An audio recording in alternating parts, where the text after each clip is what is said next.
Hello, and welcome to the Mr. Rangefinder YouTube channel, where I am on the search for the ultimate rangefinder that won't bankrupt me. Also, I'm Chris, and welcome to the channel. The search that I was talking about led me to one of these, a Canon 7 rangefinder. This is the original one. A tiny bit of background. Some of you may remember that I did a DIY digital rangefinder. It's this over here, and I made a series on it. I'll post a link to that series below, as well as a link to the instructions on how to build it if you're interested. There'll also be a card up there or whatnot. At any rate, for this video, I also want to announce that I believe I have a film body selected for a new version of this digital rangefinder project. That's right, you might have guessed. It's the Canon 7. And that means, yes, officially, the project to make an APS-C digital rangefinder is now underway, using the Canon 7 as the range-finding template. To get this question out of the way real quick, no, I will not necessarily be preserving the Canon 7's styling. I'll be making changes and making design decisions that prioritize the digital bits of the conversion over the look of the camera and prioritize ease of migrating those digital bits into a rangefinder body. That being said, the actual APS-C camera for that project has not definitively been chosen. There are a couple cameras in the running. At any rate, that's something to look forward to for in another video. For now, let's get on with the review of the Canon 7.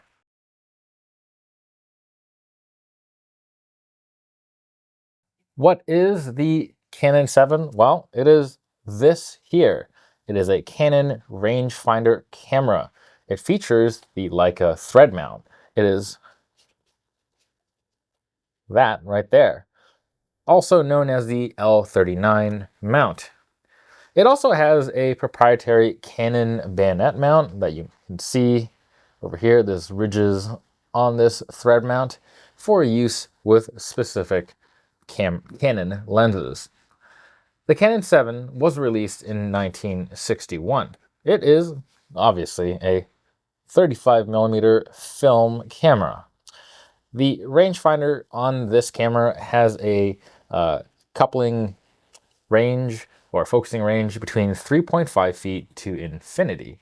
The viewfinder on the camera features obviously a rangefinder patch and user selectable frame lines.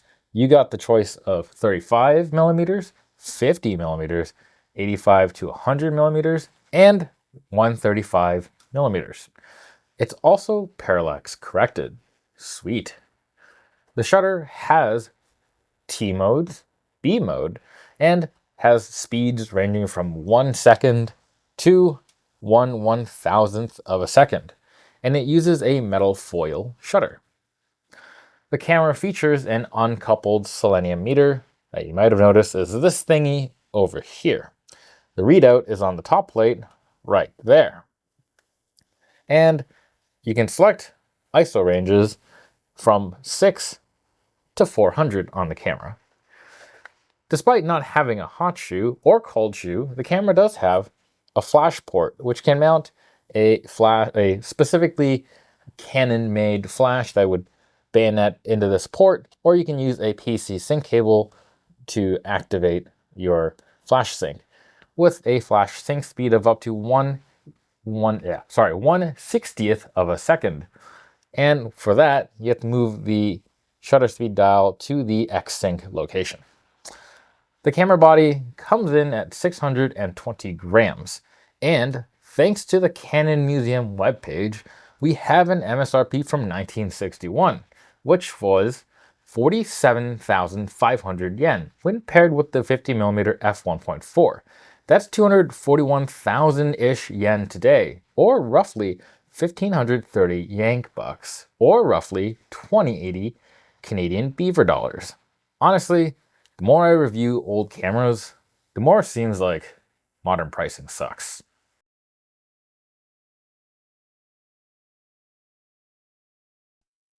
Ad read time. Obviously, this is the ad for the Bell& Howell and Canon collaboration. It's a camera that was released together by both companies for the US market. It's basically the regular Canon 7 with an extra name stamped on it. All right, let's start the read. So what's new about Bell & Howell and Canon?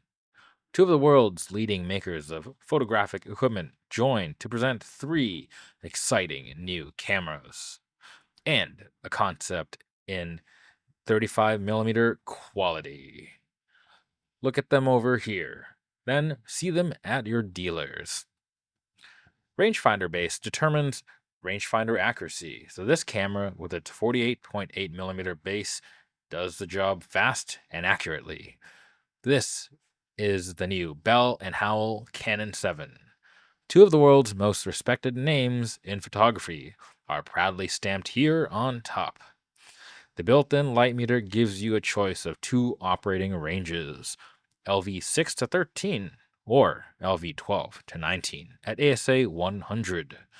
Here's the first camera of its class with a built-in meter.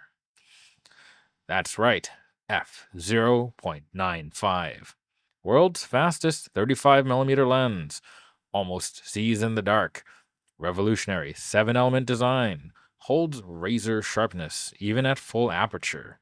Shutter speeds 1 to 1,000th of a second, plus XBT.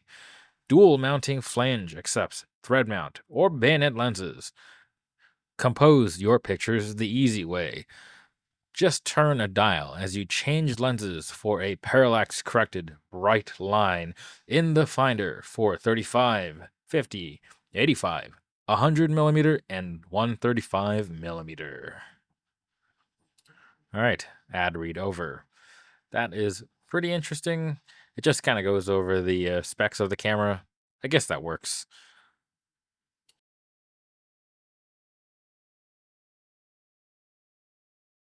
Tips with the Canon 7. For anyone who has one or wants to get one, here's some quick tips about the camera, or for the camera, I should say. There are three pretty easy to access adjustment ports. On the front plate over here, you will notice this screw. That is a false screw.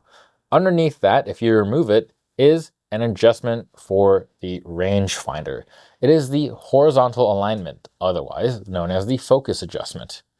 There's another one on the top plate here, right there. You can get that one with some fine metal tweezers, insert it into both of these holes, and you can unscrew that false screw. This one gives you the vertical alignment adjustment. Both of these can be done with a flathead once you get the false screw up or out. Last, you have another one, and it's kind of weird. It's located around here. It is underneath, or it requires you to open the film door. And let's see if I can get a image or get it to focus. There, you can see it right there where my finger is. That is the adjustment for the light meter sensitivity. And obviously for that one, you can't adjust it with film in it because you need the door open. And for that, you can adjust it just using a regular crosshead screwdriver. Why do you need to know this though? Well, these are pretty old, and a lot of them may have some calibration issues. Mine, specifically when I bought it, required me to adjust all three of the adjustment screws. Luckily, it's honestly easy enough, and for the most part, didn't take me very long to do. The focusing adjustment required that I focus on a sufficiently far object, set the camera up on T mode, open the shutter, and use a piece of wax paper or parchment paper as a kind of instant, very cheap ground glass. If you have a 35mm ground glass, go ahead and use that. I don't, so I use my wax paper, taped it to the back of the camera there, right over here, and was able to check when my rangefinder patch was correctly lined up with the infinity focus adjustment. Of course, I did also need to use a loop to do that, but overall it was a very quick process and overall pretty easy to do. The next one I had to do was the light meter adjustment. When I bought the camera, it stated that the light meter worked. It didn't state that it was accurate though, and upon looking at the values it was suggesting, it was about a stop off. I used my Canon 5D4 as my reference to get an exposure, and then I twiddled that adjustment screw until the exposure matched my 5D4. And that, so far, seems to have mostly worked out. And again, pretty easy thing to do.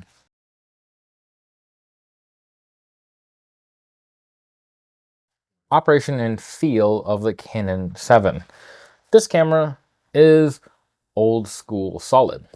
It is a all metal construction that feels pretty great. Now, it's also old school in that it is a old school rangefinder, so it's a rectangle. To me, it is a very pretty rectangle, but a rectangle nonetheless. So you don't get the fancy ergonomic accoutrements of DSLRs or modern mirrorless cameras. For these, it kind of feels like, in a way, they forgot about ergonomics. No grips, no thumb perches of any sort. And to be honest, most of the time, it's not too bad since the lenses for this aren't super big. You may have noticed that 35 1.8 that's on there. It's very small, it's very light.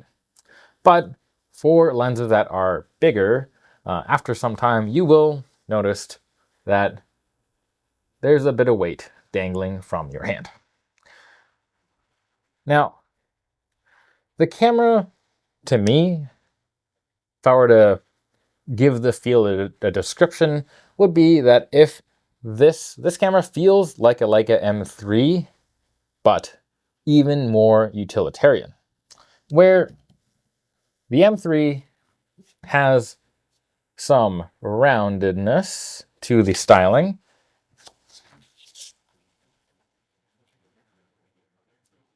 The Canon 7 just has angles. And honestly, I kind of like that. One thing to note though is the selenium meter, this thing over here. It kind of takes up a chunky amount of space in front of the cameras.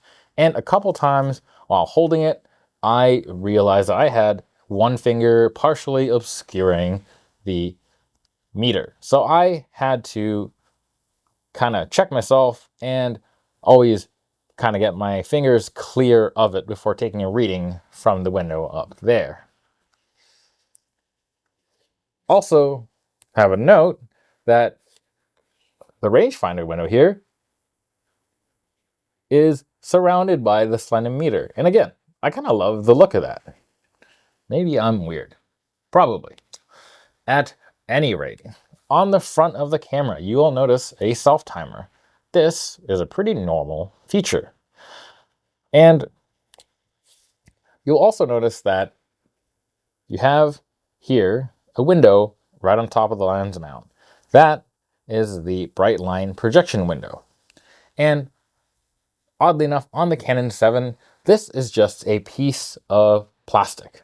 Unlike what you get on an M3, which is glass. That, yes, that. So, there are times when you can see used copies of these with cracked frame line windows. On the top plate of a Leica M3, it is beautifully clean. The Canon 7, however, this feels pretty busy. You have your film advanced lever, obviously. You have a shot counter right there. You have your film transport window, pretty neat. And you have a shutter button. And this is flanked with 3 positions around the shutter button. You have your advancing film, locked, and rewind. You also have, obviously, a hole for a cable release. Sweet stuff. Next to that, you have your shutter speed dial. And it also indicates film speed in both ASA and DIN. And to change it, you just twist the dial. In order to change the film speed setting, you need to press the button on the back of there and then twist to whatever film speed you got. Moving on, next to that, we have the light meter. And it's actually pretty easy to use. The text in orange are for the meter when it's in the high sensitivity mode, used for when the light is low. The needle is on the outside of the window, and the middle bit is to help you guide where your f-stop should be. And I forgot to mention, the white text is for when your light sensitivity is on low, for when you're out in broad daylight. At any rate, I know you're probably thinking, how do I tell when to change sensitivities? And how do I do it? Well, it's this knob back here. In the red setting, it is in high sensitivity. In the black setting, it's low. And when I normally switch it to the high sensitivity is when I realize, or when I can see that in the low sensitivity mode, the meter has bottomed out. Usually that's a good sign to change. And if you look at it, in the low sensitivity mode, it is now in that area that isn't bottomed out or topped out.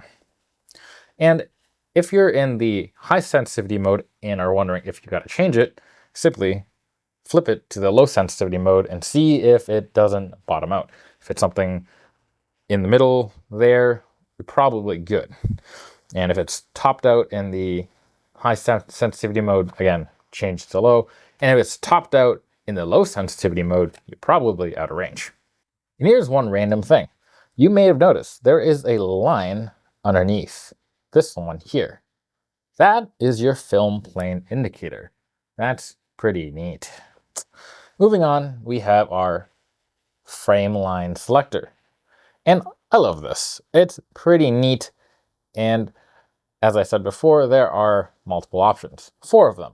The 85 and 100 are together.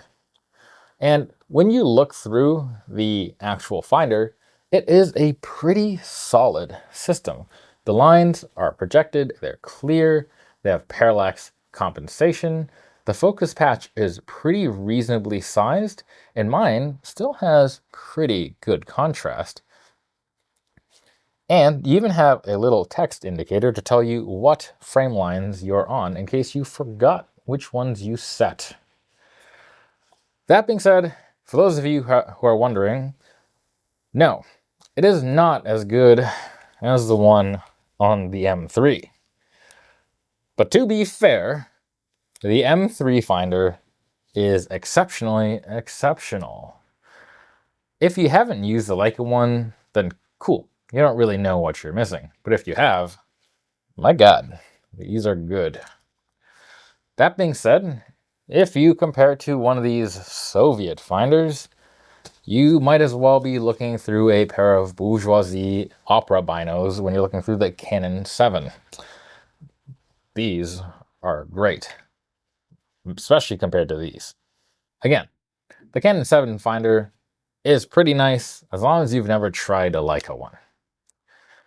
If it weren't for that, I would probably say this is my favorite rangefinder finder of any of the rangefinders that I currently own, fixed lens or otherwise. That said, loading the Canon 7 with film is leagues less poop than the system used in the M3. You know, the one where you remove the bottom plate, remove a spool, partially load your leader, and then jam it back in and hope you didn't mess anything up. This is very normal. You unscrew this interlock, you pull down this tab, the door comes open, and you load the film in basically like any other film camera out there. Easy peasy, lemons squeezies. Moving on to actually shooting the camera. The Canon 7 shutter is not loud, but I will say it is louder than an M3, but quieter than any SLR. Here. And now, the M3.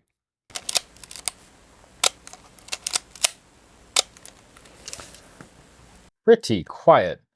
Both are pretty quiet. The M3 is just a little quieter. The only cameras I think that are even quieter than these are basically those fixed lens rangefinders with leaf shutters.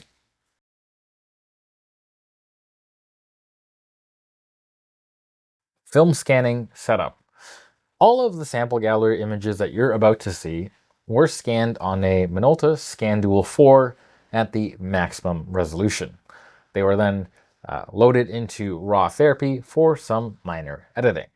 The film stocks used for this set of sample gallery images are the Flic Film Ultrapan 400 black and white, developed by me, using the Flic Film black and white developing kit. And the other roll that you're going to see is the Flic Film Electra 100, a C41 color film stock, a color negative one. And that one is developed at Atlantic Photo Supply in Dartmouth, Nova Scotia. Again, they're not sponsored, but they're a very great shop, and I tend to be there pretty often nowadays. So if you're in the area, give them or one of their locations a go. They're pretty solid.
recommendation, and conclusion.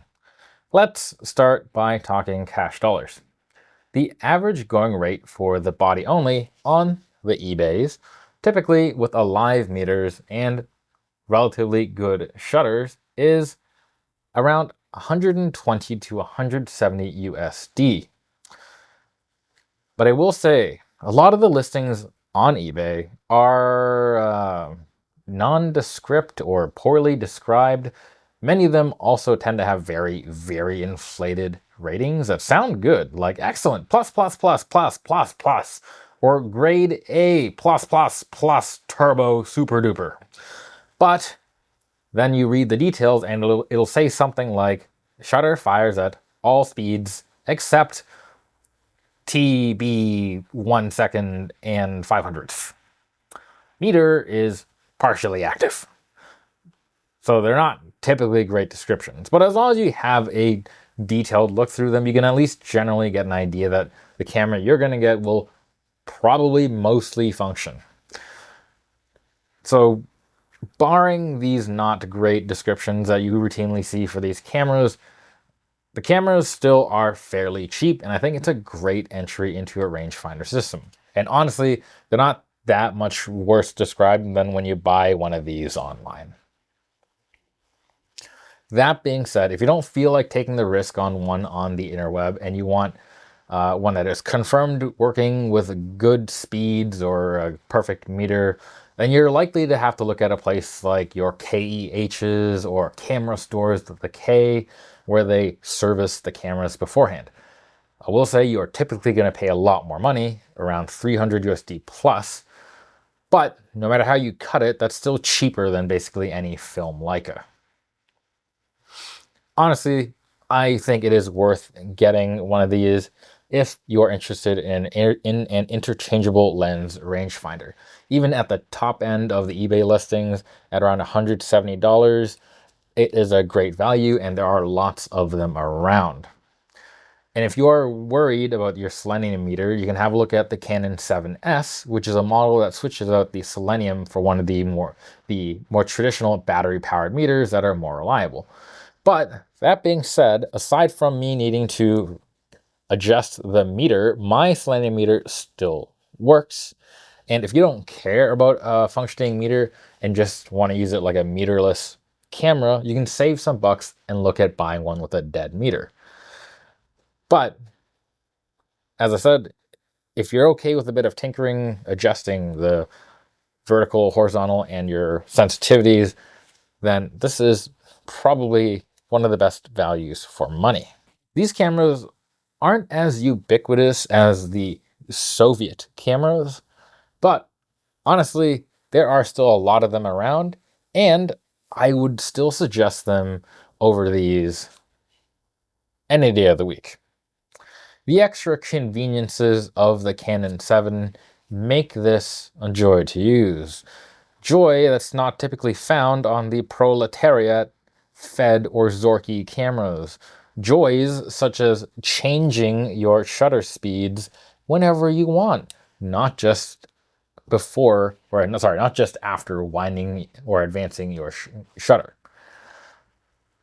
Or joys such as having projected frame lines with parallax correction, or even having more than one set of frame lines. This has none. And honestly, the joy is worth paying for. The Soviet cameras, though, I will admit, they're not bad if you're on an extreme budget, but I find that right now for what these are going for and what these are going for the bit extra that you need to pay for one of these, it's worth it. However, those are just my thoughts. Does anyone else have any rangefinders that you think I should check out? Or am I maybe praising the Canon 7 a little too much, like everyone else on the interweb before me? Let me know in the comments below, and as always, don't forget to like, comment, and subscribe. Maybe a super thanks if you're into that. Till next time, bye.